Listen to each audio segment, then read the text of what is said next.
Hello, agents. Hello, everyone. So I'm going to talk about a minimum guarantee today, the strongest guarantee inside the annuity contract. And this one has just increased. So as rates were declining over the last 10 to 12 years, these minimum guarantees kept going down. However, it used to be between 3 to 4%. This one is now up there. It's at 295. So let's jump into it and take a look at the strongest guarantee, how it works inside of this particular MYGA and multi-year guarantee annuity. And let's break it down. So first, what I did is I just ran a basic illustration. This is based on $500,000 of premium, right? And it's a 10-year lockup, and the rate is 4.9%. As you see there, 4.9% years 1 through 10. And there it lays it out for you. And as you can see, the guaranteed and assumed columns match off perfectly as a MYGA is supposed to do. So that's the first 10 years. If you decide to take this at 4.9%, that's how it works. After that time, the minimum guarantee is 2.95, as you see right there. And the assumed, that's the guarantee. The assumed still shows 4.65 as an assumed value.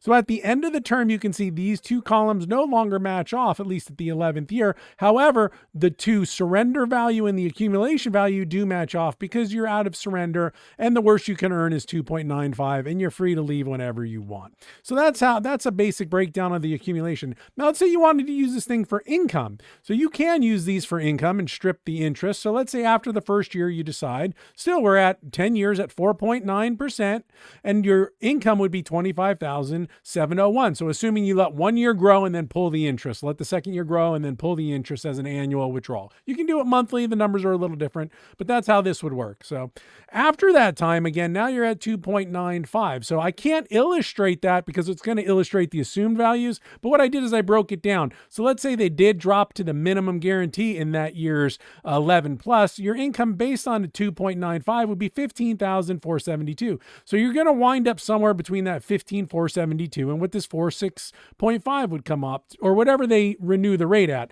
So somewhere between 15 and let's just call it 25. But you know, at least you can keep your full principal here at, it would be 524,500. This just assumes we didn't take a withdrawal in that last year. But if you took the 15,472, you'd still have $524,500 available in the contract.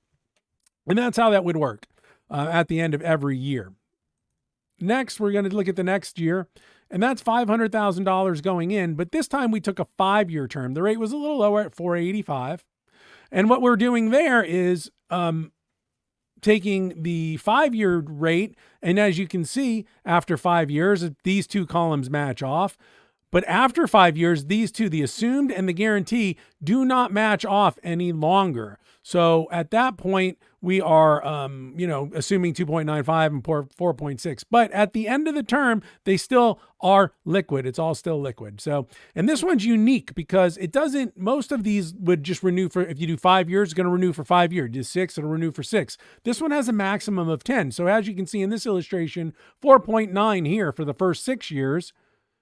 And then 2.95 for the next 4 years, and then you're liquid after the 4 years. So this one has a true 10-year surrender, and it just depends on what term you pick first. And then if you don't move in that window, it'll renew for whatever's left of that 10 years. So if you do 7, 3 left. If you do 5, 5 left. And that's how it works. Pretty simple. And here's a breakdown of that.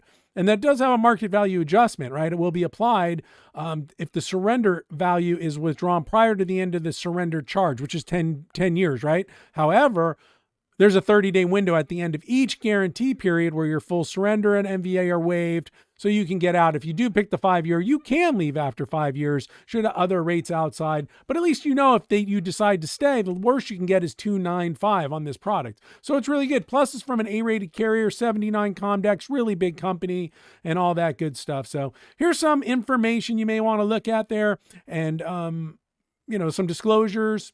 And yeah, that's the end of my presentation for this particular strongest guarantee is the minimum guarantee, 2.95. It's really good right now. So if you have people who I really like it for the withdrawal. You can take the 4.9% for 10 years. And then after that, it can't be less than 295 and you're liquid. You can leave at any time. So you don't invade too much you don't invade any principal if you do it right. Just stripping interest, you can't invade principal, so you'll always have your $500,000. And going forward, you know what your income can be. So it's a way to take a good income and not actually have to pay any fees or charges or anything like that annually to any type of fee-based plan. And you know what the guaranteed income is for the next, forever. As long as you own the contract, you know what you're going to get the first 10 years and thereafter the worst case scenario. Thanks for watching. I hope you all enjoy, and we'll talk at you next time. Bye-bye.